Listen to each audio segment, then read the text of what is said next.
put a spotlight on political bravery. We choose to go to the moon in this decade and do the other things, not because they are easy, but because they are hard.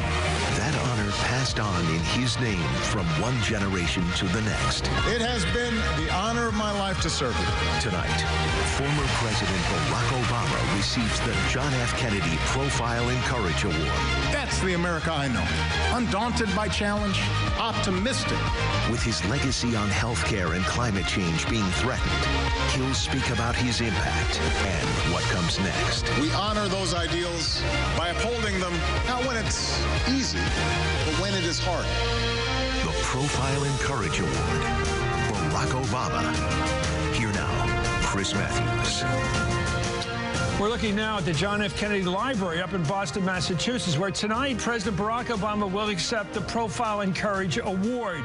The event promises to make history by itself. Tonight will be the first time since ending his two-term presidency that President Obama delivers a major address to the country. And the question, of course, is what he will say. Good evening and welcome. Obama left office over 100 days ago, urging that the country keep up its spirits. And since then, the country has been riven by division, with Obama's signature achievements under fire.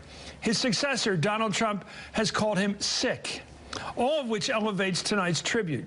There are many ways in which the 44th president fits the Kennedy Award. Both broke barriers in gaining the office. Both showed courage while in office. One president took considerable risk to push a reluctant country forward on the struggle for civil rights, calling it a moral issue as old as the scriptures and as clear as the American Constitution. The other became the history-making first African-American president, who faced a country still striving to perfect its union on the issue of race. John F. Kennedy faced questions and concerns about his religion. Barack Obama confronted racist charges about his place of birth and his religion. For Obama, tonight is a bookend of sorts. It was 13 years ago at the Democratic National Convention in the city of Boston, where he delivered a political speech for the ages and burst through the door of American politics. There is not a liberal America and a conservative America. There is the United States of America. There is not a black America and a white America and Latino America and Asian America. There's the United States of America. It's Jesse Jackson, of course, watching. Well, even at first glimpse, we all knew we were witnessing something special that night. Here was my immediate reaction following that speech. I have seen the first black president there. I know the reason I say that is because I think the immigrant experience, combined with the African background, combined with the incredible education, combined with his beautiful speech. Now, every politician gets help with a speech, but that speech was a piece of work. Well, his unlikely run for the presidency 4 years later captured the imagination of millions, but seemed destined to fail in the face of the Clinton juggernaut. Well, then came the Kennedy cavalry. Caroline Kennedy authored a New York Times opinion article endorsing Obama. She wrote, "I have never had a president who inspired me the way people tell me that my father inspired them. But for the first time, I believe I have found the man who could be that president, not just for me, but for a new generation of Americans." Then Ted Kennedy joined her in a big rally at American University on the eve of the Maryland, Virginia, and D.C. primaries. I know what America can achieve. I've seen it. I've lived it. And with Barack Obama, we can do it again. Well, tonight it comes full circle at the JFK Library up in Boston. That's where NBC's Rahima Ellis joins us. Rahima. Chris, this is a sort of a welcome home, if you will, for the President and Mrs. Obama. Former Vice President Joe Biden is here. Former Secretary of State John Kerry is here. Also, he was the former senator from this great state of Massachusetts. Also, some key Obama advisors, including David Axelrod and Valerie Jarrett, among others. And as you said, the venue and this city hold a significance that's really important on a very special night. The 2004 Democratic National Convention in Boston, Barack Obama's passionate speech, We are one people. seemed to reaffirm the American dream. All of us pledging allegiance to the Stars and Stripes. All of us defending the United States of America. Suddenly, a new political rock star emerged, young and idealistic. With the audacity of hope and early endorsements from Ted and Caroline Kennedy, Barack Obama became the first black president of the United States. Now, as we approach the 100th anniversary of President Kennedy's birth, his family once again recognizes Obama with this year's prestigious Profile in Courage Award. Named after John Kennedy's Pulitzer Prize-winning book, it celebrates public service. President Obama really brought in a new generation, just like President Kennedy did, and transformed this country. Like Kennedy's daring pursuit of space travel, We choose to go to the moon. they say Obama also took on what seemed impossible, from health care reform We are not a nation that scales back its aspirations. to clean air, Over the past 7 years, we've transformed the United States into the global leader in fighting climate change. and ending more than 50 years of sanctions against Cuba. For more than half a century, the sight of a U.S. president here in Havana would have been unimaginable. But this is a new day. Es un nuevo día. Former Republican presidents Gerald Ford and George H.W. Bush have received the award, but Obama is the first Democratic president. Usually, as a president moves from politics into history, Americans tend to appreciate him more, even if he was very controversial at the time. Valerie Jarrett was Obama's senior advisor. He was able to soar above a lot of the kind of toxic rhetoric that you hear in Washington, and by every single indicator, he's moved our country forward. But now that his signature achievements are challenged by a new administration. Make no mistake, this is a repeal and a replace of Obamacare. How far he moved the country is still an open question. Now, the festivities are already underway here at the JFK Library, and in a few moments we expect the official ceremony to begin with a performance to start everything with by James Taylor, who sang at Obama's second inaugural, and then the official presentation when Caroline Kennedy and her son Jack Schlossberg, who is the only grandson of President Kennedy, will present the Profile in Courage Award to President Obama. Chris? Thank you, Rahima. Thank you. Joining us tonight is the Washington Post's Eugene Robinson, former press secretary to President Obama Josh Earnest, Time Magazine's J. Newton Small, author and historian Evan Thomas, and the Huffington Post's Howard Fineman. I want to start with Gene on this. 100 days of silence, and now tonight he speaks. President Obama. Right. It'll be fascinating, won't it? You think he'll be direct with the current president? I think he might be. I mean, first of all, the contrast is there, no matter what he says, right, between Barack Obama and Donald Trump. You could hardly have more contrast in the way they speak and what they stand for in who they are. And I wonder, I'm eager to see if he sort of takes on the new administration, its policies, its failures, its bumbling, its at times dangerous forays into foreign policy. I wonder what he'll say. Well, it's the headlines in the paper tomorrow. Josh, do you think he'll do it? You know this guy. Yeah.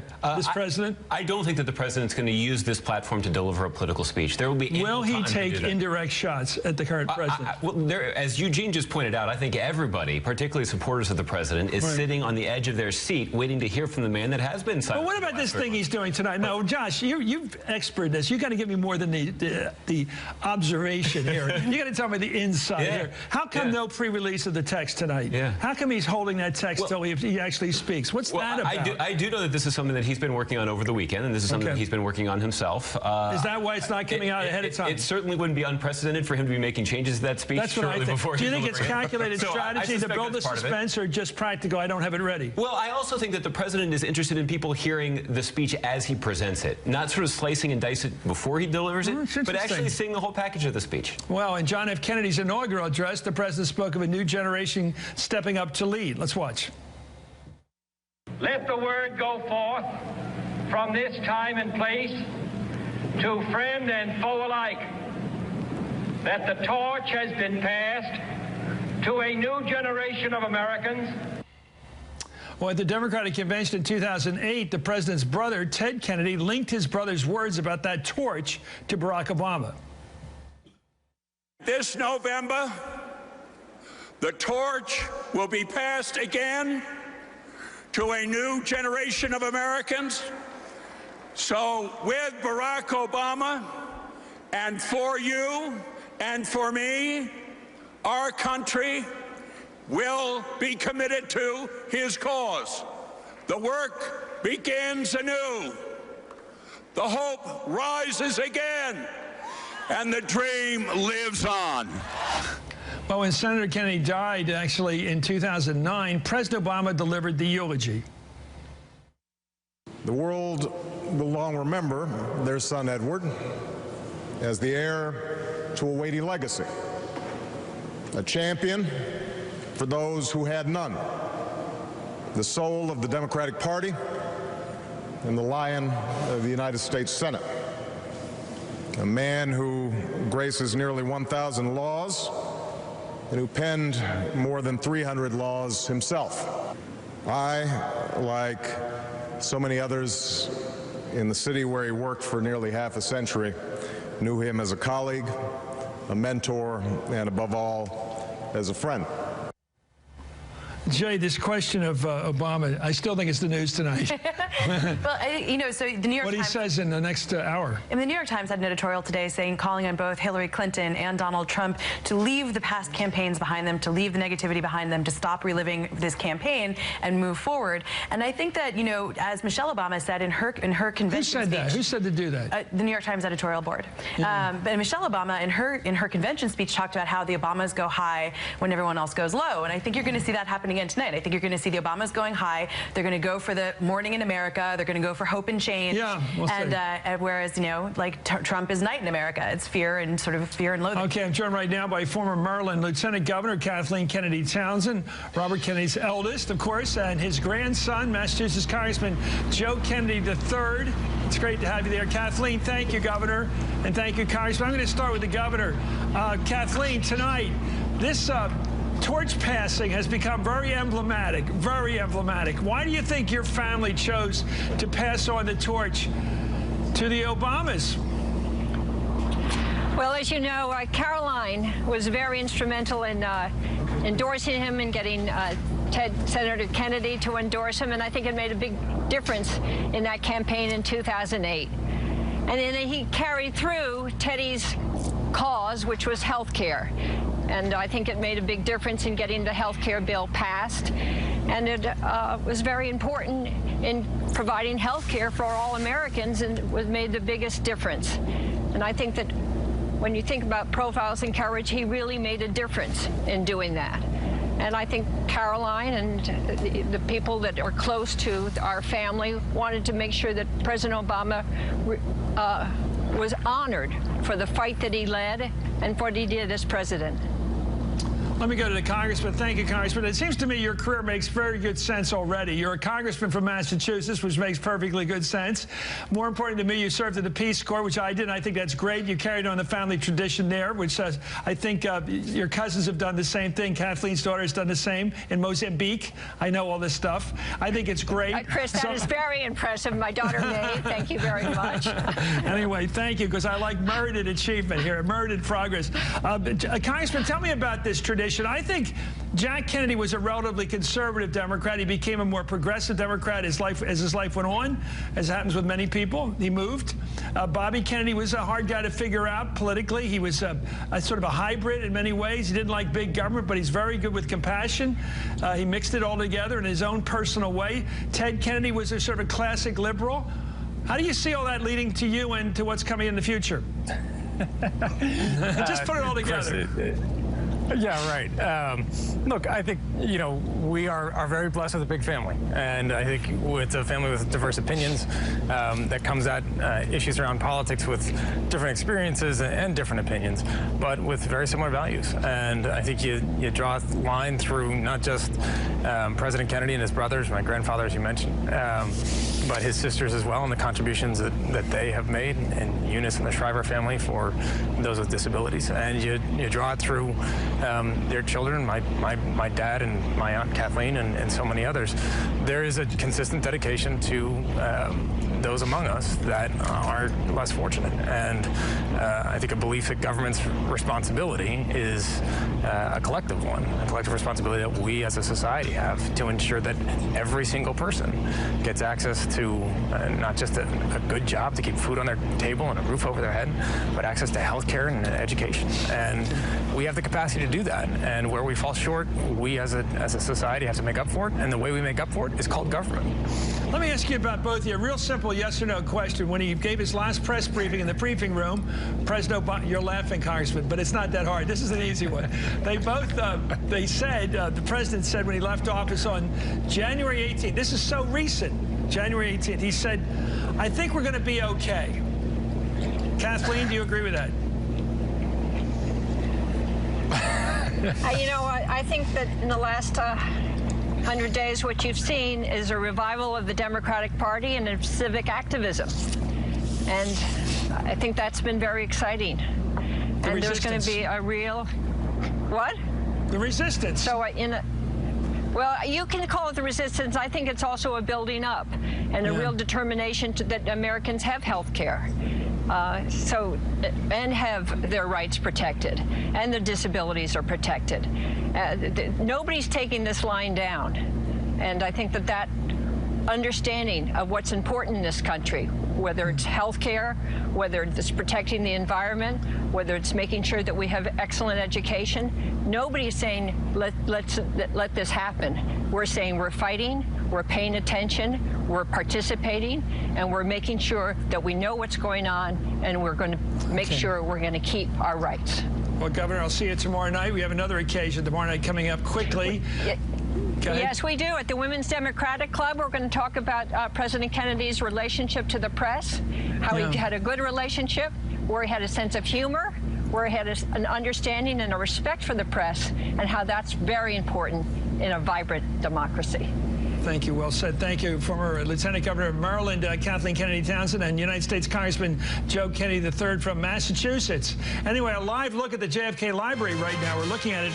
And next, what President Obama achieved in office and what he's being honored for tonight. But first, then Senator John F. Kennedy back in 1957, the year he won the Pulitzer Prize for Profiles in Courage. People don't always respond to courage. I suppose all of us is true, Martin, that when we want something done and a senator or a congressman or any political officer does not do it, we don't usually say, well, he doesn't agree with me, but I honor him for the courage of his convictions. Rather, we always put some other tag to it. We all want our own way.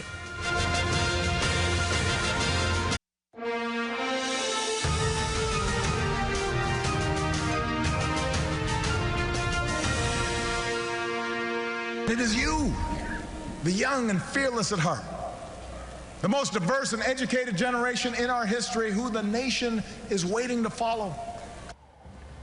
Welcome back. We're awaiting remarks now from President Obama at John F. Kennedy's Library up there in Boston. The former president is being honored with the Profile in Courage Award for his, quote, commitment to democratic ideals. Among his achievements, the library cites expanding health security for millions of Americans, restoring diplomatic relations with Cuba, and leading a landmark international accord to combat climate change. Well, here's a look back at some highlights from Obama's 8 years in the presidency. Let's watch.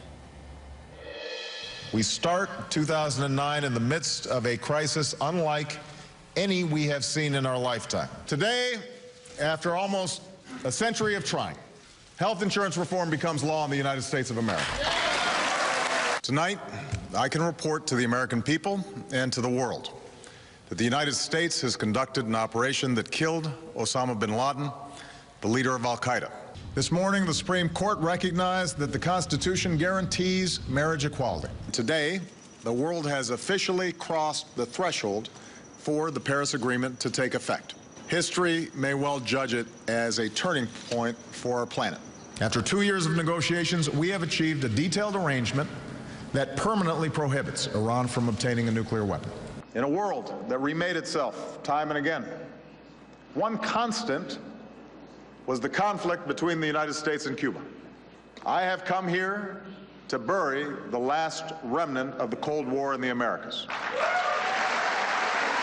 Whether you are young or whether you're young at heart, I do have one final ask of you as your president. The same thing I asked when you took a chance on me 8 years ago. I'm asking you to believe Not in my ability to bring about change, but in yours. Yes, we can. Yes, we did. Yes, we can. Thank you. God bless you. May God continue to bless the United States of America. Howard Fineman, give us a capsule of his achievements, President Obama's. Well, I think they're in two categories, Chris. One are the substantive ones that you just saw there in that video clip. But I think beyond that was the generational, the emotional, and almost spiritual, in the sense that he said, we are all in this together, and I am living proof of it. He began his career in a way by selling his biography, his autobiography. And I think the fact that he was there, the fact that he was as eloquent as he was as president, the fact that he tried to be as inclusive as he was, the fact that he was inspirational to people who never thought they could be part of politics, that he was the living proof of that he used language skillfully in the manner of a John F. Kennedy to try to unite and inspire when he could, and that was often. I think the music of it was as much as the substance of it, and the substance of it, by the way, as summarized in that clip, was pretty darn impressive, including the Supreme Court nominations, including his global view of things, his expansive view. People deride the trip to Egypt now and that opening speech that he gave to the world. Those were expressions of idealism, and there is nothing wrong. As a matter of fact, there's something essential about idealistic speech from the White House. Josh, you want to add something to that? Because you were speaking for him for all those months and years. Listen, I think what President Obama wanted to do in so many ways is try to restore some dignity to this notion of public service. And that certainly is something that President Kennedy did today. And I know we'll have an opportunity later to talk a little bit about what they had in common. But that certainly is something, certainly among President Obama's supporters, what they admire and respect and appreciate and now miss most about him. To use the old term, he was a gentleman. He was a gentleman, and certainly his... Unlike what we have. Well, people certainly have strong feelings about that. But listen, No, I think it's an objective fact that President Trump has driven down the level of what we accept as decent. Well, the kind of discourse that he brought to the campaign is something that he carried with him into the White House, onto Twitter, is certainly not consistent with the high standard that Stephen Colbert would not have responded the way he did the other day to a regular president. Oh, that's certainly that level was created by the current president. And I think President Trump certainly seems to take some pride in that. That's unfortunate, too. Yes, you're getting where I want you to get. Anyway, in June of 1963, President Kennedy responded to Governor George Wallace's failed attempt to stop integration at the University of Alabama with a major speech to the country on civil rights. We are confronted primarily with a moral issue. It is as old as the Scriptures and is as clear as the American Constitution. The heart of the question is whether all Americans are to be afforded equal rights and equal opportunities.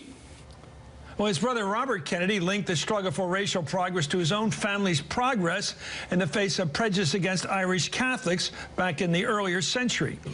He told The Voice of America in 1961, for example, quote, "There is no question about it. In the next 40 years, a Negro," that was the term used then, "can achieve the same position that my brother has." Pretty much nailed that one. Anyway, the panel's sticking with me. Wasn't a bad prediction, Evan Thomas. 40 years from 61 would have been 2001. Obama was elected 2008. Is that within the margin of error? What JFK did, we forget that the South was the base of the Democratic Party. The white South was the base of the Democratic Party. And for a politician, for the President of the United States to say goodbye, basically say goodbye to his own base, to do the right thing by introducing the Civil Rights Act that became the Civil Rights Act of 1964, was a phenomenal act of political courage.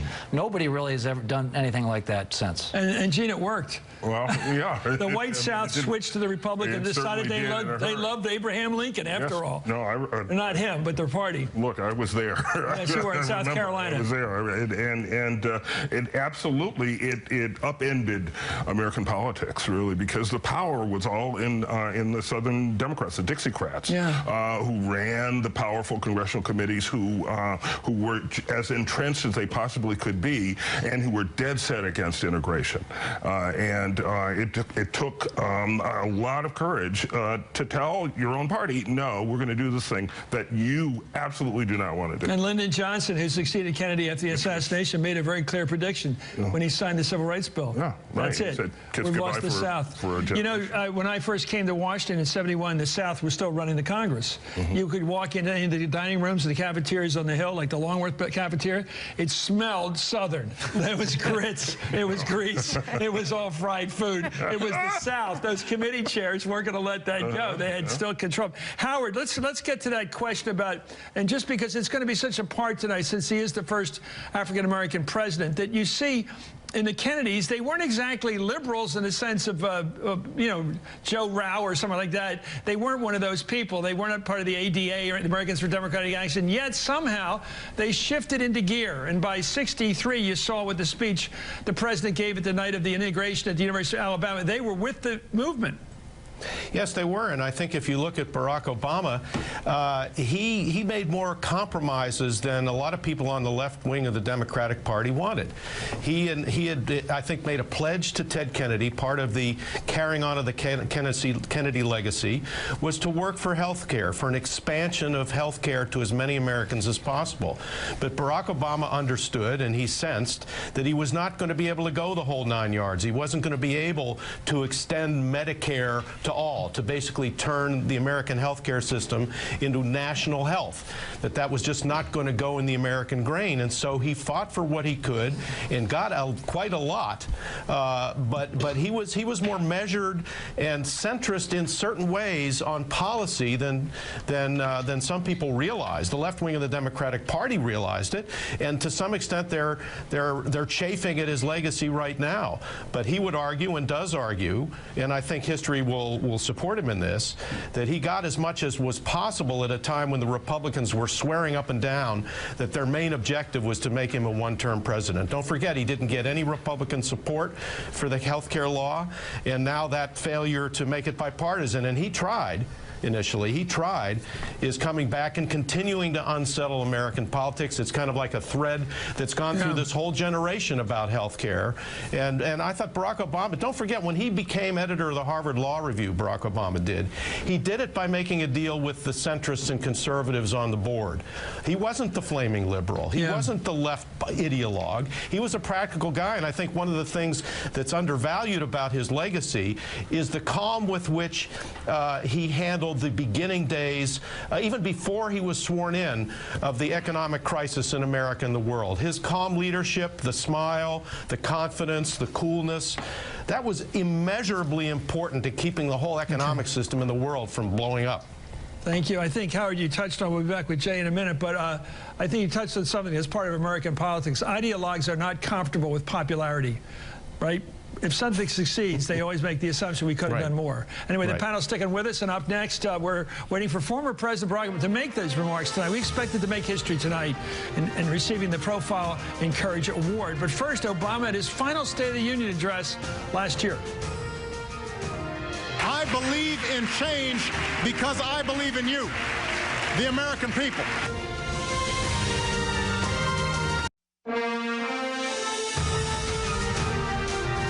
I think it is altogether fitting that that we're here this evening. Barack Obama was able to pass the Affordable Care Act as a continuation of the vision of President Kennedy and Ted Kennedy. Today, Donald Trump is trying to destroy that vision. That's Senator Edmund Markey of Massachusetts on the red carpet. They had a red carpet, and it is like an awards program tonight up at the Kennedy Library. They're giving the Profile and Courage Award. So welcome back to our special coverage of it, the John F. Kennedy Profile and Courage Award ceremony tonight up at Columbia Point in Boston. Both Republican and Democratic presidents from Truman, Harry Truman, some say back to Franklin Roosevelt, to Richard Nixon. Richard Nixon, yes, perhaps back even further, tried to expand health care to all Americans. It was President Barack Obama, however, who was the first to actually deliver. The Affordable Care Act, of course, rebranded Obamacare, stands as President Obama's signature domestic accomplishment. I have no problem with folks saying Obama cares. I do care.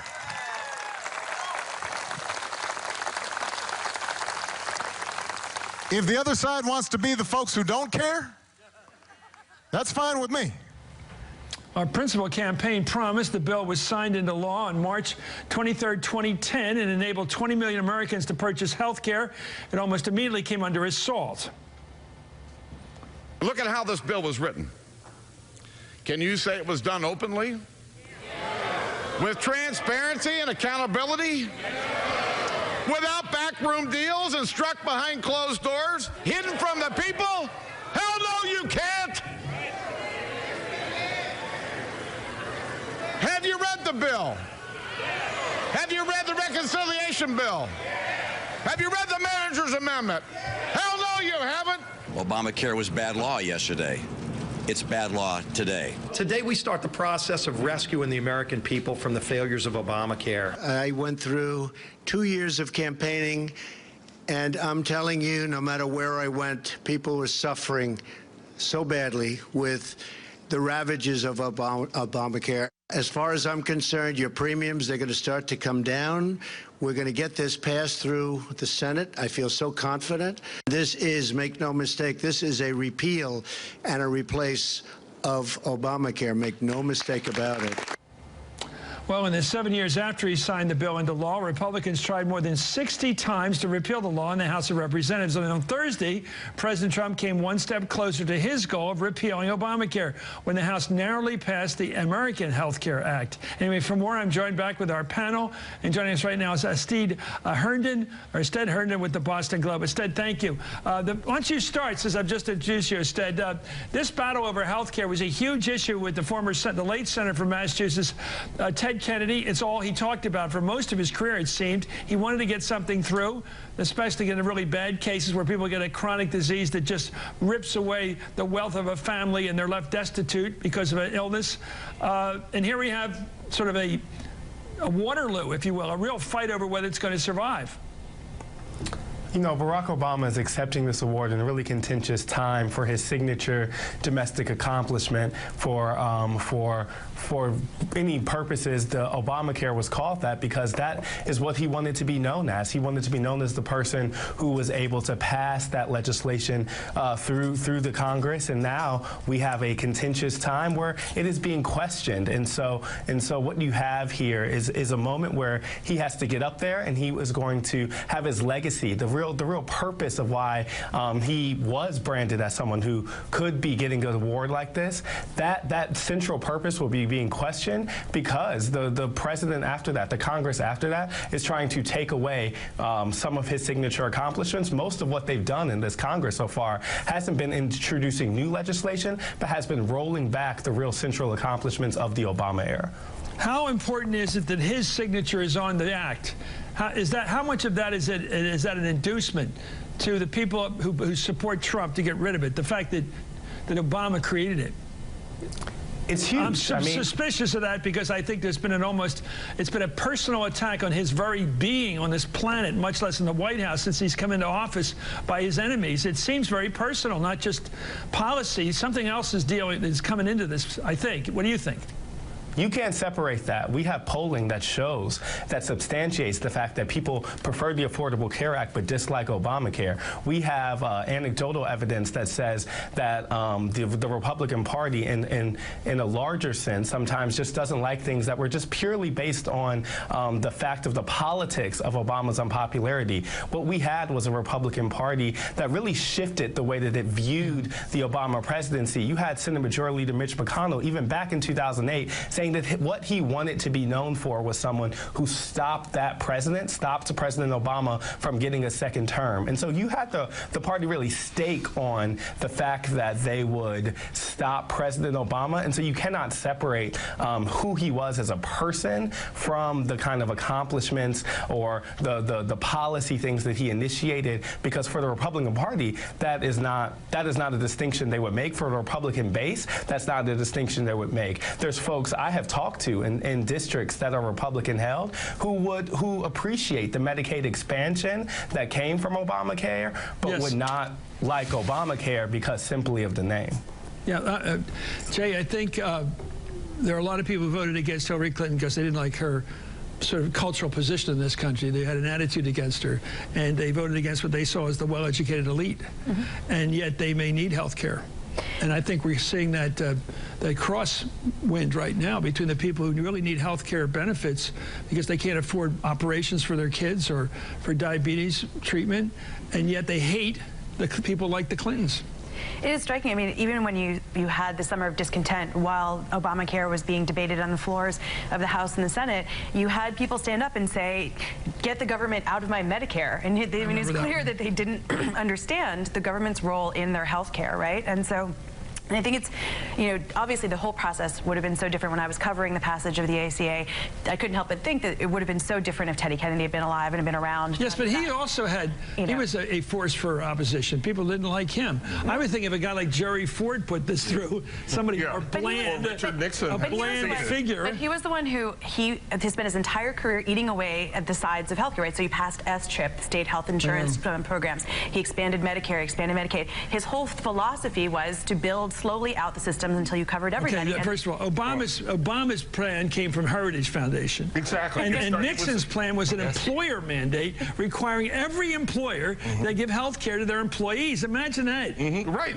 And the Republicans, it's far to the left. That would have caused an explosion in plans. You know, I think history is going to look back on this a bit differently. This whole health care issue. You know, I wrote at the time, and I still believe, when the Affordable Care Act was passed, that the real significance was establishing the principle of health care as a right, not as a privilege, not as something you had to have money in order to purchase. And while not everyone believes that, I believe a majority of the country does now believe that. It's like the Employment Act of '46, where the government said we can't keep full employment all the time. We're damn well responsible for getting full employment. Sorry. Teddy Kennedy opposed Nixon's health care plan. He did. The ironies of these are endless. He undermined it. Kennedy wanted something bigger and grander. What they ended up getting was closer to Nixon's plan. I think he apologized in history for that. He did. At that point. Thank you. Very few people know it, but Evan knows all this stuff. The panel's sticking with us, and right now, James Taylor is performing at the JFK Library as we wait for former President Barack Obama to make his remarks. Stay with us. And it waxes cold till it fades away. Old women and glasses of beer, closing his eyes as the doggy. His voice is as good as ever. James Taylor singing Sweet Baby James at the JFK Library as we do await the former President Barack Obama to give what we think are going to be very important remarks. Anyway, the 1962 Cuban Missile Crisis was the closest the U.S. and the USSR then came to direct conflict. The world waited 13 days as the two countries teetered on the brink of a possible nuclear war. And the two countries remained locked in an ideological battle that played out around the globe until the end of the Cold War. Well, today, while the Cold War is certainly over, the two countries have leaders with competing nationalisms. After his election, President Obama vowed to reset relations with Russia, but left office imposing new sanctions on Russia for the role that country played in tampering with our 2016 election. For more on that, I'm joined with our panel again. Annie Linsky's joined the panel from the Boston Globe. Annie, you join us right now on a question of, it's not the Cold War. What is it? They seem to be non-ideological people. They're just strong men, as we used to say about third world leaders, not so much leaders of what we're used to seeing in civilized countries, in fact. They seem like they should represent a much smaller, less developed society, both of them. Yeah, no, absolutely. And, you know, it's fascinating that, you know, today we're still facing this threat and this constant conversation about Russia. But it has changed in a significant way. I mean, tomorrow you have Sally Yates heading to the Senate Intelligence Panel to testify about Russian ties to the current president of the United States. And it's just kind of something you couldn't even imagine a year ago, much less back, you know, in Kennedy's time.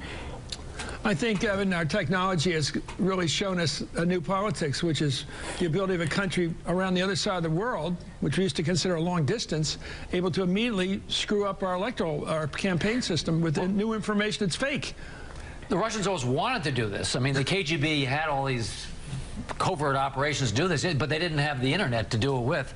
Now they do, and it's amazing how I mean, it's further proof that the internet is broken. What was the job of those KGB guys stationed up on Wisconsin Avenue, up on the hill there, up on the perfect line of sight to the White House? What were they doing up there? We made the unbelievable mistake of letting the Russians build their embassy on the top of Mount Alto, so it had direct line to be able to eavesdrop. They had to put vibrating windows in the office of the National Security Advisor so the Russians couldn't eavesdrop on his conversation. Yeah, I remember when we were writing speeches for President Carter, they told us that when the Soviet agents driving up and down 17th Street could pick up our Selectric typewriter words we were typing. I don't even know how they did that. But isn't that why they drilled holes in the USS Sequoia, right? They drilled those little micro holes in all the wood so that the wood, you couldn't hear through it. This was the presidential yacht, the USS Sequoia. Well, that's the question, Jay. Does anyone think, you've written for Time and Newsweek, and does anybody think, if you look at the big picture, why the Russians would ever stop doing this?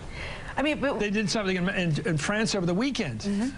And so the argument that you hear from cyber experts is that the U.S. started this, right? They weaponized the internet. They used the internet to go sabotage Iran's centrifuges, and therefore the internet became the site of warfare. So all's fair game, right? What's it called? Stuxnet? Stuxnet, exactly. Yeah. And so everything is fair game, and we have to be prepared for that in the future. But well, do we both do it? I mean, the question is, we do it back again now against them? You know, do we? Well, start if they have what looks like a regular election, well, we're relatively restrained. I mean, we could turn each other's lights out easily, both sides. Exactly. We are actually showing some forbearance compared to what we could do. It's a very scary new age. It's not nuclear, but it's potentially fantastically destructive. How long do you think Americans would last without electricity? Or banking. Right. Well, no, that's true, and all that stuff is really vulnerable to either side. So there is a line. Nobody's quite sure where it is, but there is a line, and clearly that's on the other side. But you and I know that we went through the Cold War from 47 to 91 with the failure of the Russian coup, the Moscow coup, and we never went to war with each other. Right.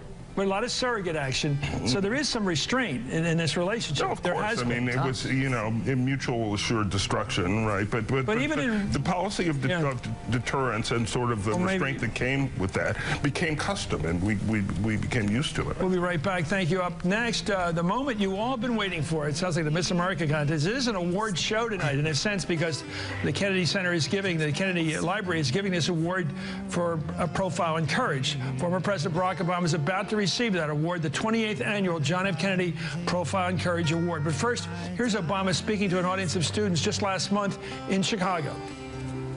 I won't make it any other way.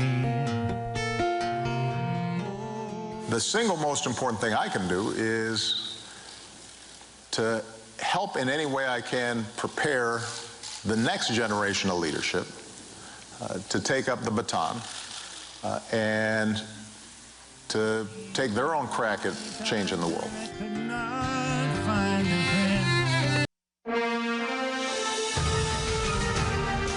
What would you like to hear from him tonight, or what? I would like to hear from him what is the mandate for future generations, because I have a 13-year-old and I can't get him to pick up his Legos. That is David Letterman, believe it or not, having not shaved, I think, since he did his last show. Anyway, he's on the red carpet there. It is like an award ceremony tonight.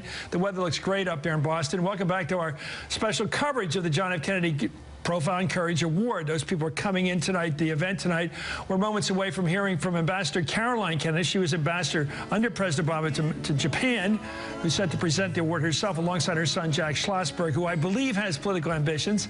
Then the former president will speak himself. I'm back with our panel, Eugene Robinson, Josh Ernest, Jay Newton-Small, Evan Thomas, and Annie Linsky. This end now, this time. So we got a prediction. Will the president be personal with the current president? Josh, you first. No, he's not going to be personal. There would be. President Obama certainly cares deeply about the kinds of issues that are at stake in our current political debate, but he recognizes that there is an opportunity for the next generation of Democrats need to step forward and. Okay, while we have you, I want you to step forward right now. I want you to step forward. You had a unique experience all those years to work with him through thick and thin, through difficult days, bad days, happy days, right? Right. Is he different in private? No, he's not. He's not really. He's too cool for school, even in the room. No, well, again, that's not my view of him publicly. But you know what I noticed about President Obama. How would you rephrase "too cool for school"? Because he's the coolest president we've had. Confident. Very confident, and he's very confident in private too. He doesn't yell. He doesn't yell. If anything, it's the opposite. If anything, you know, particularly early in the day, he talks so softly that you have to lean in a little bit. When he gets mad, how does he express it? When somebody's let him down? It's primarily there's a look that that those of us have been on the receiving end of that don't really want to experience again, and it's stern. And he is somebody that has very high expectations. He holds himself to a very high standard, and I think that is, again, something that is evident to people who have watched him publicly. Does he have a different reaction when you screw up or when you do something wrong you shouldn't have done? In other words, people make mistakes. Did he understand that? Well, he was a very understanding. I mean, he was a very understanding boss, and he was somebody who I think understood that the people who were working around him at the White House, in particular, had very, very difficult jobs. That often put them in positions in which it was not going to be possible for them to succeed with flying colors. That a lot of working in the White House was making the best of the situation that we were confronted with, and he certainly talked about this as his own experience as president. That all of the easy things get solved before they get to him. See, Gene, this is the kind of thing you don't get as a Pulitzer Prize-winning columnist. Well, you don't know what this is like. No, you don't, because you don't get to sit in the room because they kick you out of the room. That's right. You know, if you're a columnist. I mean, no matter how polite they are. However, I can say from my experience covering President Obama that if you wrote something he disagreed with, he certainly understood that that was fair game. However, he would argue with you. Did he call you up? Did he call you up? Often I would find myself, after writing something he didn't like, perhaps invited to the White House. You know, he used to have these off-the-record things. If your name card was next to his, if you were seated next to the president around the table, you knew that you were in for it. James Tower's about to do the Marseillaise here, I guess in tribute to the election.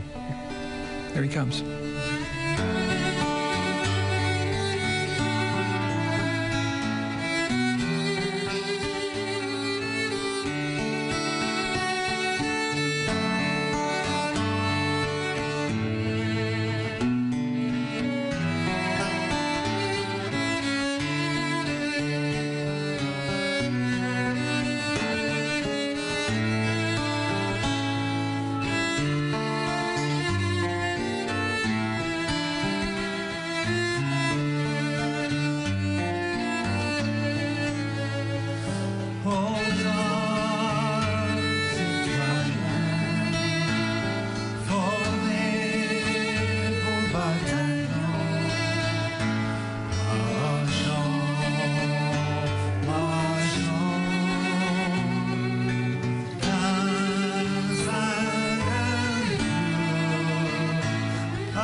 Well, Jenny, that's why I was listening to you. You know the words, and you have the wonderful accent.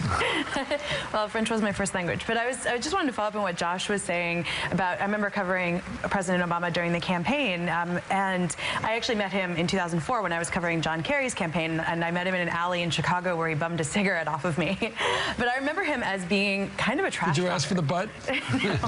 Back then, I didn't even know he was going to run for, I mean, anything, but like, but I remember him being kind of more of a trash talker behind the scenes. Like, you know, he was super competitive, and he would always rib you. He would always be like, what's your score on this? What's your score? And when he did, like, when we did the basketball sort of March Madness rankings, he would always come back and be like, yeah, I see you're doing really badly, you know, like, and kind of, but, so that's how I remember him, is, and I think you saw that a little bit in public, but not so much.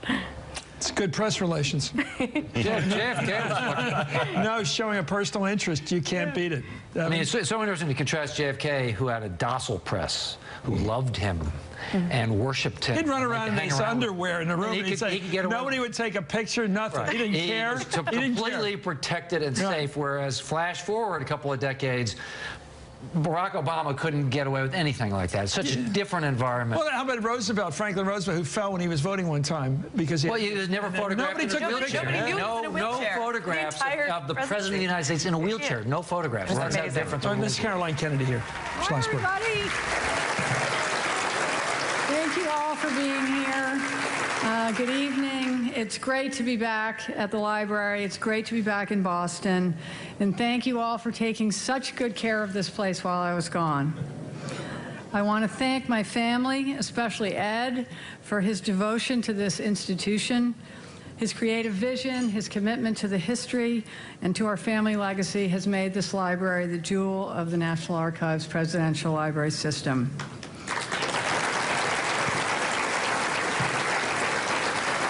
I want to thank Ken Feinberg for his amazing leadership and generosity. And I really, oh yeah, we should cheer for you. And I want to thank the Foundation and library staffs for working to preserve the past and inspire future generations to public service in President Kennedy's name. Tonight, we're celebrating the timeless values that President Kennedy lived by and that have made America the indispensable nation: courage, patriotism, justice, innovation, service, and the commitment to building a more peaceful world. As his family, we're proud of what he stood for and its continuing power. Tonight, we're honored by the presence of so many public servants who live these values every day. This award celebrates the indispensable quality in public life that my father most admired: the courage to risk your career to do what's right. That may mean standing for the national interest when others are willing to trade it away for personal or local benefit. It may mean reaching out to work with others to benefit the common good when you could score points by criticizing them instead. Over the years, we've honored elected officials at all levels of government from both sides of the aisle. They have reaffirmed our faith in principled public service and set a standard by which future leaders can be measured. Our winners have shown us that we need to reward courage in our leaders and require it in ourselves. Today, when many doubt the integrity of our elected officials, this award is more important than ever. In addition to our honoree, there are two American heroes here tonight that I would like to salute. Vice President Joe Biden, a friend and colleague to my Uncle Teddy.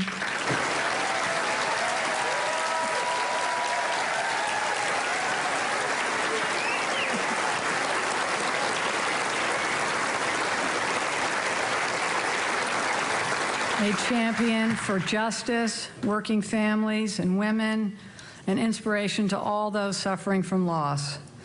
Thank you for visiting Japan and for telling the Japanese that I was responsible for your success. So they too should do everything I said. Secretary John Kerry, our planet has no greater advocate, our children no more far-sighted warrior for peace and diplomacy. You have pursued the strategy of peace that President Kennedy laid out, and we are all safer, healthier, and more prosperous because of your indefatigable commitment and optimism.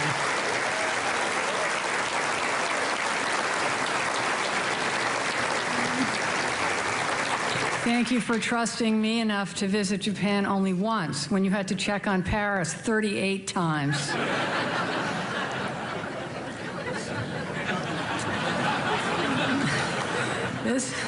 This is a night to celebrate politics and family. As my father and uncles taught us, politics is a family endeavor. So I would like if we could offer a round of applause for First Lady Michelle Obama and for all the political spouses here tonight.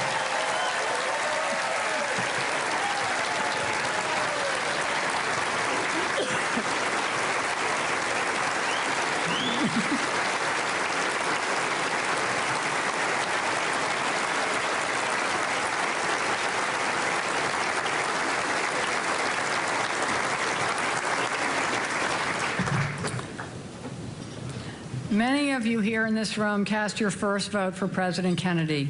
You've told me how he changed your lives, and together you changed this country. Tonight we present the Profile and Courage Award to President Obama, who had the same impact on another generation, inspiring us, our children and grandchildren, to change the world. On a personal note, I want to thank you for giving me the chance to serve. In Japan, I saw firsthand what American leadership means to the world. I saw the power of our commitment to a rules-based international order in lifting people out of poverty. I saw the hope and idealism of young people inspired by American innovation and possibility. Most profoundly, I saw the emotional outpouring after President Obama's visit to Hiroshima showed people and nations that they could overcome the wounds of the past to build a more peaceful world. As I stood in the Peace Park in front of its eternal flame, I couldn't help but think of my father's own work on the Limited Nuclear Test Ban Treaty and how honored I was to know these two great men. People say it's hard to come home after being an ambassador. It's like moving back from college into your old room. I have changed, I've made new friends, I've grown up, but everyone treats me just the same. In my case, it means that I get to resume one of my most demanding responsibilities, which is introducing other members of my family. It used to be Teddy here at this dinner. Now it's someone who adored him and who I adore, someone who's pitched in to help me here and in Japan, the youngest but not the quietest member of the Profile and Courage Award Committee, Jack Schlossberg. Thank you.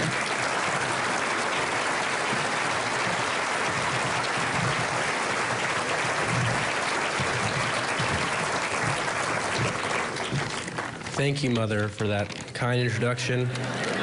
And once again, thank you for bringing me into this world. You're an amazing mother and friend and role model to me. I know everyone here is grateful to you for your service, for your example. Thank you all for being here tonight. This library is a very special place for me and my sisters in the same way that it is special for anyone who visits it. It allows us to have a relationship with the man that we never knew, but who holds such a special place in our hearts. We can come here to read, to hear his voice, read his words, look through his old notebooks and ties, and find strength and guidance and laughter from the spirit that lives on here. Courage was the quality that my grandfather most admired. As a young man, a soldier, and a president, he displayed it throughout his own life, and he celebrated other leaders who did the same. As we mark 100 years since President Kennedy was born, we celebrate his life and all that he achieved in it, and we remember that he himself represents what is possible in America and all the work left undone. Throughout his presidency, my grandfather made it clear that he alone could fix nothing, that he alone had no answers. He had the courage to plainly admit America's own shortcomings, to then lay out bold plans to address those problems, and to ask his fellow Americans for help in solving them. And in doing so, he inspired a generation to enter public service and to ask what they could do for their country. President Barack Obama inspired me in the same way. My life changed in 2008 because a young candidate was fired up and ready to go and said that yes, we can. Without Barack Obama, I might still be sitting on my couch eating Doritos and watching sports. President Obama embodies the definition of courage offered by Ernest Hemingway and a favorite of President Kennedy's, grace under pressure. From his first days in office until his last, the president consistently put the national interest above his own political interest, while resisting the politics of cynicism in a system that all too often encourages it.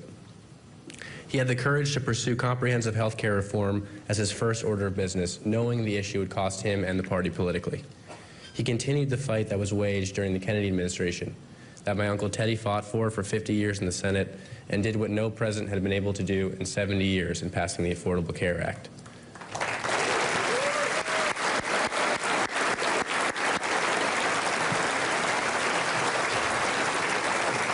We saw this week that it's a lot easier to criticize and dismantle.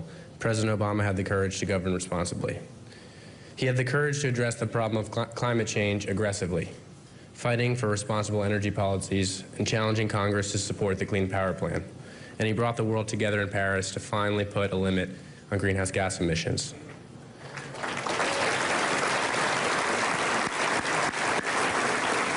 Just as President Kennedy did with the space program, President Obama gave science and technology the highest national priority under his climate plan. On the issue that will shape life on Earth for my generation and for generations to come, the president was bold and unafraid. He pursued nuclear disarmament throughout his presidency and had the courage to confront America's own history when visiting Hiroshima. And it was with courage that President Obama repeatedly called for sensible action on gun control, tragedy after tragedy.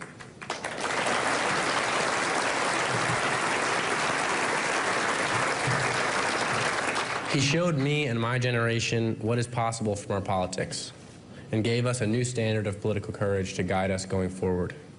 He connected us to one another with his hope and his determination. We all, especially young Americans, owe a great debt to this courageous president. We can live in the just, inclusive, compassionate, and strong nation that President Kennedy imagined and fought for if we choose the type of leadership that defined President Obama's last 8 years in office. That is our responsibility as citizens and is as important today as it ever has been. Tonight, the Kennedy Library and my family are proud to honor this courageous president. And now I would like to ask the President, Mrs. Obama, my parents and sisters to come on stage to present the 2017 Profile and Courage Award to Barack Obama. Thank you.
Everybody. Thank you so much. Thank you very much. Thank you. Please, everybody have a seat. Thank you. Thank you very much. Well, first of all, thank you so much, Jack, for that really kind introduction. And I like the socks. I also want to thank you and Rose and Tatiana and your dad for sharing Caroline with us the past few years as America's ambassador to Japan. Caroline, you, true to form, did your country proud, and I'm sure your father and mom would have been proudest of all. I sure was proud, and I'm grateful for your friendship. I want to thank Ken Feinberg for his service as chairman of the John F. Kennedy Library Foundation these past 12 years. He also rendered outstanding service to my administration when we were dealing with the BP oil spill. 9/11, he has rendered public service again and again and again. We're very grateful for him. It is wonderful.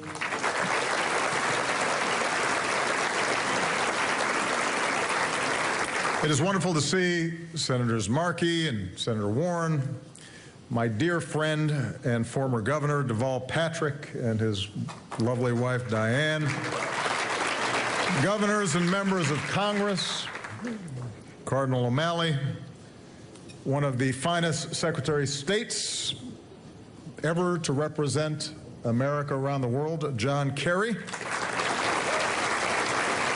and Teresa, and the best vice president this country's ever known, Mr. Joe Biden.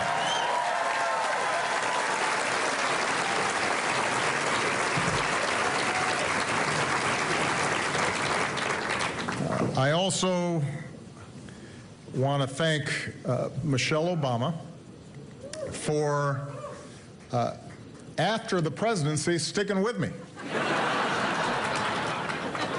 Because I think she felt an obligation to the country to stay on. But once her official duties were over, it wasn't clear.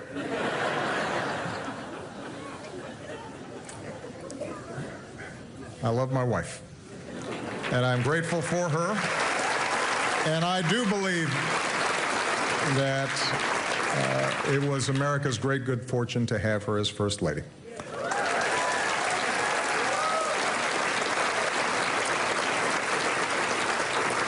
So I am humbled by this evening and to be honored by a family that has given this country so much.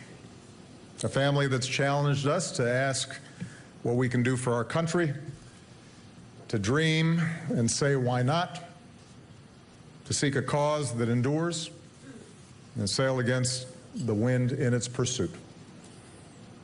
That's what this family has done for America. And to all the members of the Kennedy family that are here tonight, thank you. I could not be more grateful to the Profile in Courage Award Committee for this honor. I'm also grateful that, unlike the Nobel Prize Committee, you waited until I was out of office.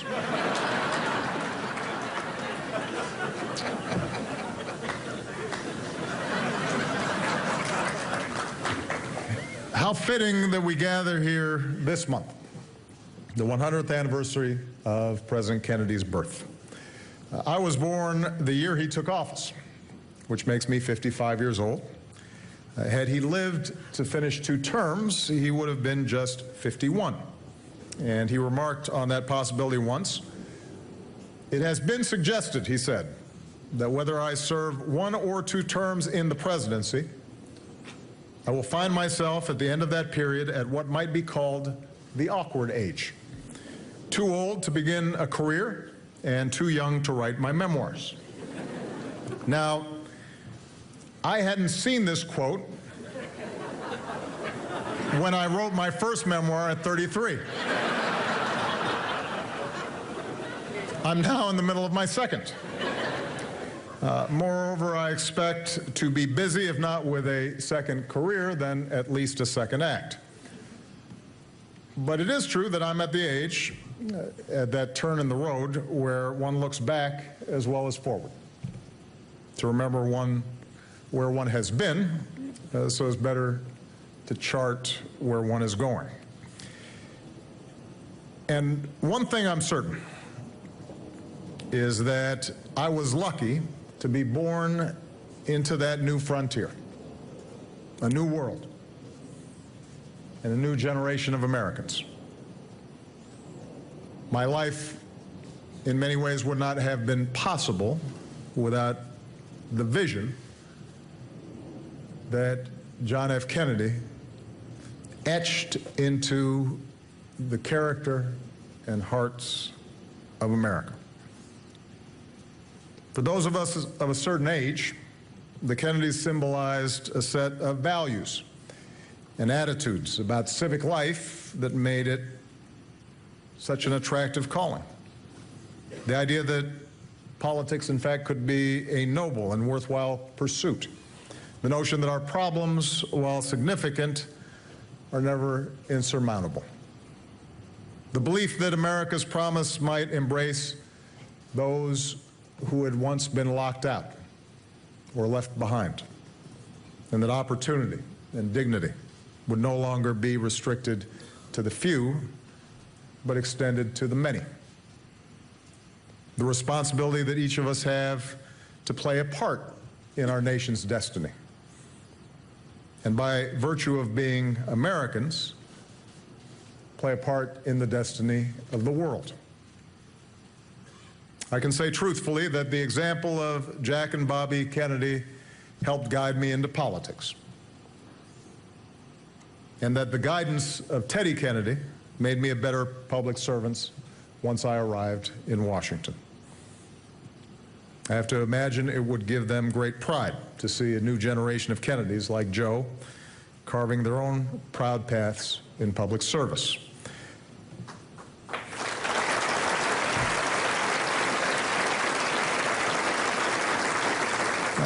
For whatever reasons I received this award, for whatever the scale of the challenges that we overcame and the scope of progress we made over my presidency, it is worth pointing out that in many ways the times that President Kennedy confronted were far more perilous than the ones that we confront today. He entered the Oval Office at just 43, only a few years after Khrushchev had threatened to bury America. Wars raged around the world. Large swaths of the country knew poverty far deeper and more widespread than we see today. A young preacher's cause was just gaining traction across a land segregated not only by custom, but by law.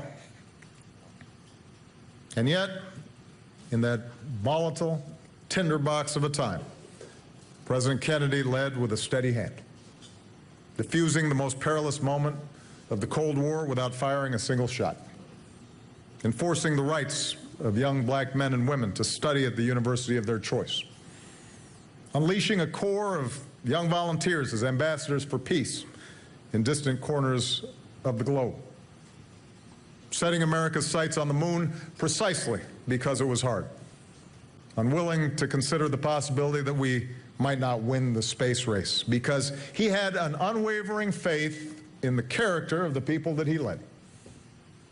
Resilient, optimistic, innovative, and courageous. It's worth remembering this, the times in which President Kennedy led us. Because for many Americans, I know that this feels like an uncertain and even perilous time. The forces of globalization and technology have upended many of our established assumptions about the economy. They've provided great opportunity, but also great inequality and uncertainty for far too many. Our politics remains filled with division and discord, and everywhere we see the risk of falling into the refuge of tribe and clan and anger at those who don't look like us or have the same surnames or pray the way we do. And at such moments, courage is necessary. At such moments, we need courage to stand up to hate, not just in others, but in ourselves. At such moments, we need the courage to stand up to dogma, not just in others, but in ourselves. At such moments, we need courage to believe that together we can tackle big challenges like inequality and climate change. At such moments, it's necessary for us to show courage in challenging the status quo and in fighting the good fight, but also show the courage to listen to one another and seek common ground and embrace principled compromise. Courage, President Kennedy knew, requires something more than just the absence of fear. Any fool can be fearless. Courage, true courage, derives from that sense of who we are. What are our best selves? What are our most important commitments? And to believe that we can dig deep and do hard things for the enduring benefit of others. And that's why JFK's first inaugural still rings true. That's why Bobby's campaign still means so much. That's why Teddy's cause endures, and we still love him so much. Because of the tragedies that befell each of them, sometimes we forget how fundamentally the story they told us about ourselves changed the trajectory of America. And that's often where courage begins, with the story we tell ourselves about who we are and what's important, and about our own capacity to make a difference. We live in a time of great cynicism about our institutions. That's one of the few things that Democrats and Republicans can agree on. It's a cynicism that's most corrosive when it comes to our system of self-government, that clouds our history of jagged, sometimes tentative, but ultimately forward progress that impedes our children's ability to see in the noisy and often too trivial pursuits of politics the possibility of our democracy doing big things. Of course, disdain for elected officials is not new, as many of you in the room can tell others. 60 years ago, President Kennedy quoted a columnist in Profiles in Courage who'd written, "People don't give a damn what the average senator or congressman says.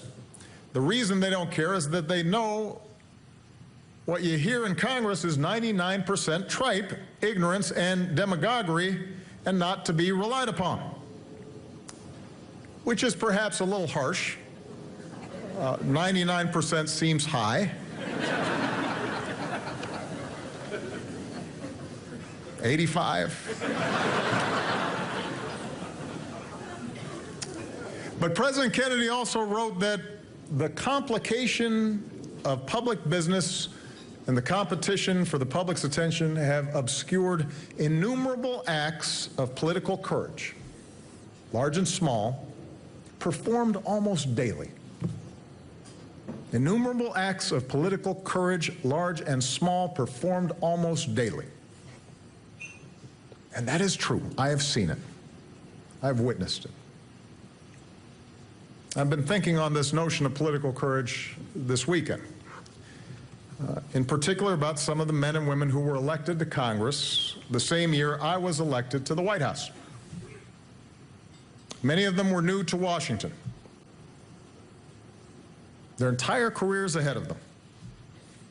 And in that very first term, they had to take tough vote after tough vote because we were in crisis. They took votes to save the financial system and the economy even when it was highly unpopular. They took votes to save the auto industry when even in Michigan people didn't want to see bailouts. They took votes to crack down on abuses on Wall Street despite pressure from lobbyists and sometimes their donors. And they found themselves in the midst of a great debate. A debate that had been going on for decades. A debate that the Kennedy family had participated in and helped lead. A debate about whether a nation as wealthy as the United States of America would finally make health care not a privilege but a right for all Americans. And there was a reason why health care reform had not been accomplished before. It was hard. It involved a sixth of the economy and all manner of stakeholders and interests. It was easily subject to misinformation and fear-mongering. And so by the time the vote came up to pass the Affordable Care Act, these freshman congressmen and women knew that they had to make a choice. That they had a chance to insure millions and prevent untold worry and suffering and bankruptcy and even death. But that this same vote would likely cost them their new seats, perhaps end their political careers. And these men and women did the right thing. They did the hard thing. Theirs was a profile in courage. Because of that vote, 20 million people got health insurance who didn't have it before. And most of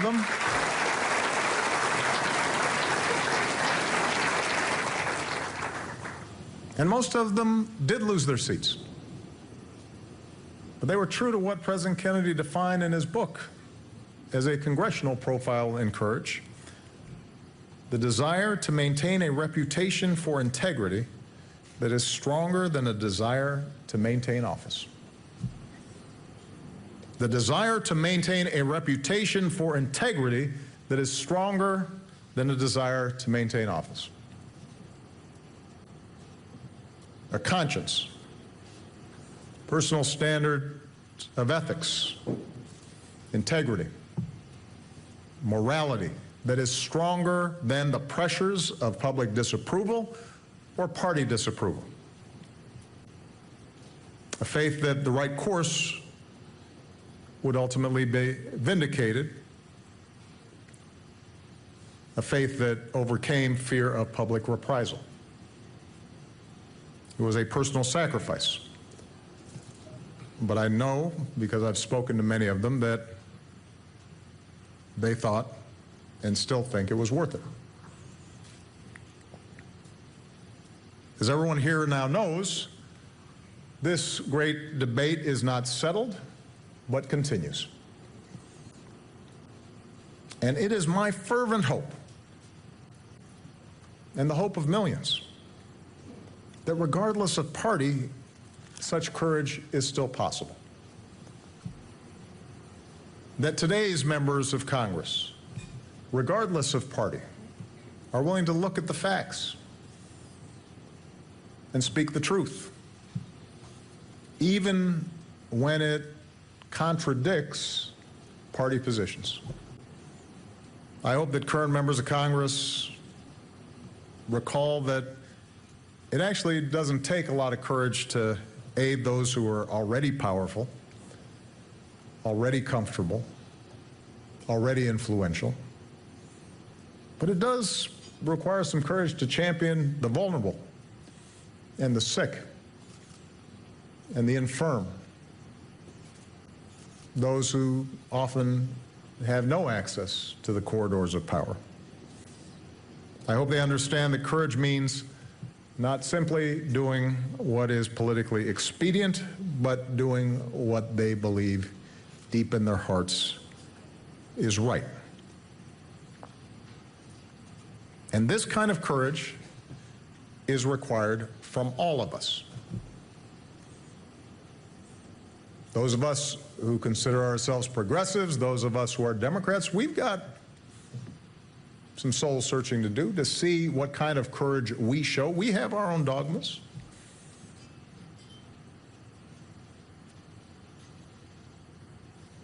Those of us not in elected office have to show some courage. You know, we're prone to bestow the mantle of courage too easily on the prominent and the powerful, and then too eager to wrap ourselves in cynicism when they let us down because they weren't perfect. We lose sight sometimes of our own obligations, each of ours, all the quiet acts of courage that unfold around us every single day. Ordinary Americans who give something of themselves not for personal gain, but for the enduring benefit of another. The courage of a single mom who's working 2 jobs to make sure her kid can go to college. The courage of a small business owner who's keeping folks on the payroll because he knows the family relies on it, even if it's not always the right thing to do for his bottom line. The courage of somebody who volunteers to help some kids who need help. When we recognize these acts of courage, we then necessarily recognize our own responsibility as citizens and as part of the human family to get involved and to get engaged and to take a stand, to vote, to pay attention. Now, I'm reminded of a story that Teddy once told me about his experiences many years ago when Teddy Jr., now State Senator Ted Kennedy Jr., was sleeping after one of his cancer treatments. And Ted would wander the halls of the hospital and talk with other parents, keeping vigil over their own children. And these parents lived in constant fear of what might happen if they couldn't afford the next treatment. Some calculating in their own minds what they might have to sell or borrow just to make it for a few more months. Some bargaining with God for whatever they could get. And right there in the quiet of night, working people of modest means and one of the most powerful men in America shared the same intimate and immediate sense of helplessness. And Ted could have, of course, afford his son's treatment, but it was that quiet, dignified courage of others to endure the most frightening thing imaginable and to do what it takes on behalf of their loved ones that compelled Teddy to make those parents his cause. Not out of self-interest, but out of a selfless concern for those who suffer. That's what the ordinary courage of everyday people can inspire when you're paying attention. The quiet, sturdy courage of ordinary people doing the right thing day in and day out. They don't get attention for it, they don't seek it, they don't get awards for it, but that's what's defined America. I think of women like my grandmother and so many like her who worked their way up from a secretarial pool to management and in the process pushed the glass ceiling just a little bit higher. I think about people like Michelle's dad, who despite MS, got up every single morning, had to wake up an hour early to button his shirt up and put on his clothes and take those 2 canes he used and go to work every single day to make sure that he was supporting his family, not missing a dance recital or a basketball game. I think of the troops and the cops and the first responders that I've met who've put themselves at risk for strangers they will never know. And business owners who make every kind of sacrifice they can to make sure that their workers have a shot, and workers who take the risk of starting a new career, retraining at my age. Kids in the Peace Corps working to build bridges of understanding in other nations and to spread the same values that helped bring down an Iron Curtain, banish the scourge of apartheid, expand the boundaries of human freedom. I think of dreamers who suppress their fears to keep working and striving in the only country they've ever called home.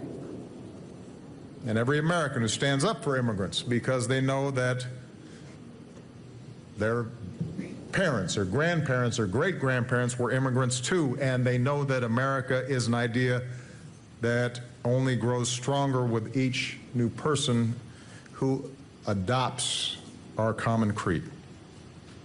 I think of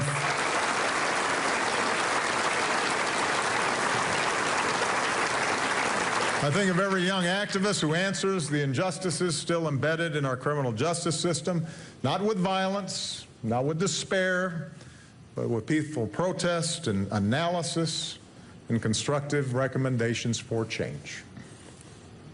I think of the powerless who crossed a bridge in Selma and discovered they had power. And those who gathered at Stonewall and discovered they had a voice. Those who marched on Washington because they believed that they, without an army, without great wealth, could somehow change the very fabric of the greatest power on earth, and kept on until they stretched the lofty ideals of our founding to encircle everyone. Every citizen inspired by that history, who dips their toes in the water of active democracy for the first time and musters up the determination to try and fail and try again and sometimes fail again and still try again, knowing their efforts aren't always rewarded right away because they believe in that upward trajectory of the American story, the story that nobody told better than John F. Kennedy. That very Kennedy-esque idea that America is not the project of any one person and that each of us can make a difference and all of us ought to try. That quiet, sturdy citizenship that I see all across the country and that I especially see in young people like Jack and Rose and Tatiana and Malia and Sasha and your kids. I don't know whether President Kennedy's aide and friend, the historian Arthur Schlesinger Jr., was right when he wrote that history unfolds in cycles. But I do know that it doesn't move in a straight line. I know that the values and the progress that we cherish are not inevitable, that they are fragile, in need of constant renewal.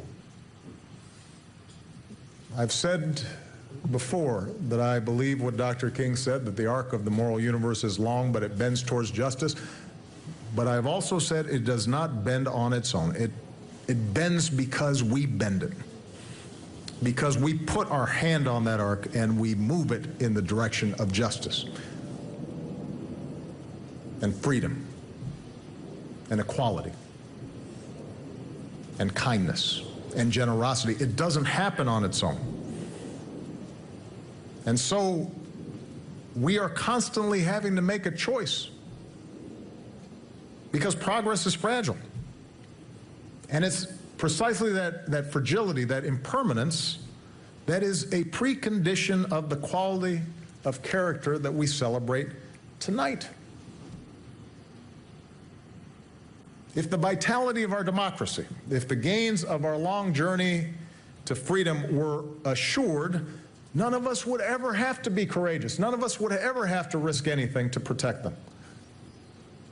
But it's in its very precariousness that courage becomes possible and absolutely necessary. John F. Kennedy knew that our best hope and our most powerful answer to our doubts and to our fears lies inside each of us, in our willingness to joyfully embrace our responsibility as citizens, to stay true to our allegiance to our highest and best ideals, to maintain our regard and concern for the poor and the aged and the marginalized, to put our personal or party interests aside when duty to our country calls, or when conscience demands. And that's the spirit that has brought America so far. And that's the spirit that will always carry us to better days. And I take this honor that you have bestowed on me here tonight as a reminder that even out of office, I must do all that I can to advance the spirit of service that John F. Kennedy represents. Thank you all very much. May God bless you. May He bless these United States of America. Thank you. Will I take it with me? We'll pack it up.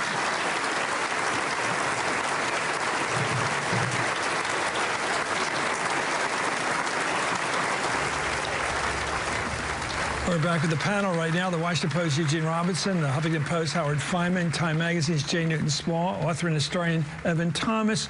And we're joined by Republican strategist, John Brabender. I'm going to start right across the table here. And American eloquence, certainly. Yes, right. He's a great speaker. I guess that's why they're paying $400,000 to speak these days. But no, I mean, it's just politics aside, it's wonderful to hear that man speak. I mean, the eloquence is so impressive. This was basically a speech to my ears about the Affordable Care Act, about health care. And that was the one area of substance he really went into. He said it was a profile in courage for the freshman Democratic members of Congress who voted for the ACA to do so, knowing that they were risking their political careers. Indeed, a lot of them lost the following year in their bids for re-election. But he defended it as having established the principle that health care is a right, not a privilege. So we were listening to see if he would get involved in the present-day debate about issues, and he did in the case of health care. I think you're right. I think he did establish it as a standard that all parties will have to meet. Mm-hmm. Nobody thought that would be true until we realize it now. Right. As we were talking about before he spoke, I thought health care was the substantive thread, especially because, don't forget, Ted Kennedy had run for the presidency based on it in 1980 against Jimmy Carter on health care. But I think he also hit a note we were talking about beforehand, which is the idea of narrative in politics. I think when he said that what the Kennedys did best was tell us stories about the best of ourselves. I think he said the stories they told us about ourselves were so important and inspirational. And Barack Obama's that kind of politician. As he joked, he wrote his own autobiography before he did anything, but he was saying in the campaign and literally said, we are the change we've been waiting for. And I think the example that he gave in his class, in his eloquence, in his smarts, in his calm, in his leadership, gives to a new generation inspiration for inclusion of the kind of community that he wants to build. Did he build it perfectly himself? Of course not. Is it a jagged, I think he used the term jagged, tentative, but ultimately forward progress? If we try, yes. And that's the inspirational part of what he did, and in many ways the best part of his presidency. Jay. I think even though he never mentioned Donald Trump by name, he certainly talked about Did you hear any allusion to him? Absolutely, in the sense that he said politics should be noble. He talked about how politics, and courage in politics in particular, was all about self-sacrifice. He talked about how John F. Kennedy knew that this job was not just an absence of fear, that any fool could be fearless. And I think that was definitely an allusion to Trump. But that John F. Kennedy knew that we had to be our best selves, that the best presidents are. There's a lot of plausible deniability here, though. Yeah, but I mean, he used these words, and he said John F. Kennedy made an amazing president because he was resilient, optimistic, courageous, and filled with faith. We're watching him now cradle the ship's lantern. Evan. I thought, just like you did, it was a wonderful speech. He's a great speaker. He cloaked himself in the mantle of Kennedy. It's good to be Kennedy and not Trump. Well, that's all true. I thought it was a completely unremarkable speech that nobody will remember. Okay, that's tough. Well, I think Braybetter might try to outdo that, though. John, what you think of what you heard? The only Republican here, I'm giving the Republican response to the State of the Union or something, but I'm going to shock all of you. I actually thought it was a significant speech, and I thought he was great on tone and tenor. You know, the lines that jumped out to me was when he said, courage to listen and find common ground. Call out hate not just in others, but in ourselves. Put partisanship and party aside when your country and your duty calls. This was a unity speech to many. I thought that he put aside petty politics that a lot of us don't, and actually came across as the adult in the room in American politics today, and I have to commend him a little bit for that. Thank you. More on our panel in a moment. Accepting the Profile and Courage Award tonight, former President Barack Obama, and paying a lot of tribute to the Kennedys. Here's what he said, a bit of it. My life, in many ways, would not have been possible without the vision that John F. Kennedy etched into the character and hearts of America.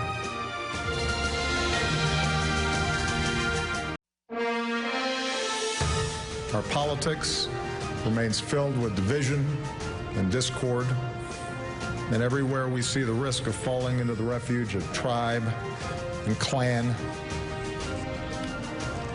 and anger at those who don't look like us or have the same surnames or pray the way we do. And at such moments, courage is necessary. At such moments, we need courage to stand up to hate, not just in others, but in ourselves. Well, that's former President Barack Obama giving, I thought, a very eloquent speech tonight, talking about division in our politics as he accepted the Profile and Courage Award tonight up at the Kennedy Library. I'm back with our panel. I want to start with Gene. I think, let's face it, that was the most direct shot at Trump, because that's the world we live in. Right, but it did not name Trump. He sort of set up the opposite of Trump. Right? He talked about Trump sort of by omission or by contrast, sort of enumerating the virtues that one seeks in public life, and he just sort of let the contrast be created with what, in fact, Donald Trump is. So, well, Trump is we-they politics. He is we-they politics. Yes, he is we-they politics. Yeah. He is, President Obama talked about, fear and hatred of those who don't look like us. Well, you could certainly say Donald and Trump don't have is the same opposite of that. Surnames. I've never heard that before. Exactly the same surnames. That's Howard, you so think? It sort of implied in part that if Donald Trump had been around back then, Barack Obama, would never have a chance to be president. But I think Nixon was not as extreme a difference. No, but I think what Barack Obama is doing here in terms of present-day politics is that he's biding his time. He's taking his time here. First of all, I thought he did seem, to go to Evan's point, he did seem a little preoccupied tonight in some way. Maybe that was theatrical preoccupation with the image of Trump in his head. But he's going to take his time. He's going to go slowly. And as others have said, and as Michelle always says, when they go low, we go high. This was still Barack Obama going high for the most part. I mean, I definitely think that this was, as I said earlier, this contrast, and he was trying to portray gravitas. He was trying to show this is what being presidential looks like. This is what taking responsibility looks like, taking responsibility for our words, for our actions, letting go of anger, letting go, not letting people, he said, not to wrap ourselves in cynicism when people let us down, and also to be involved and to sort of put our finger on the scale and say it is our responsibility to bend the arc of moral justice. I'm a sucker for the Kennedys. I mean, I love this stuff, and I love seeing those old news clips. But I felt I'm a little tired of it. But I thought Obama was a little tired of it. I mean, he just didn't. I just don't think he was that engaged. I mean, it was an elegant speech. Yes, it was. He's a wonderful speaker. But I just didn't feel any great lift. Let's go back to John Brabender. Last word. Yeah, again, I think he's just being more reflective of what a former president should be, that he should offer advice, not criticism, unite, not divide. And I think that with the weight of the presidency off him, he's going to act more like what I think a lot of Republicans were hoping he was going to do when he was in office. Is that it? John, you're amazing. Say something bad. I mean, I'm still surprised by the speech. I thought I was going to see a campaign-style speech.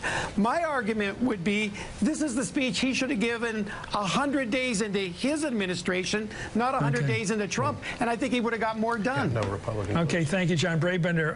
Thanks for everybody, the panel. And I'm Chris Matthews, and I'll see you back here tomorrow night at 7 p.m. for Hardball. Good night. Okay.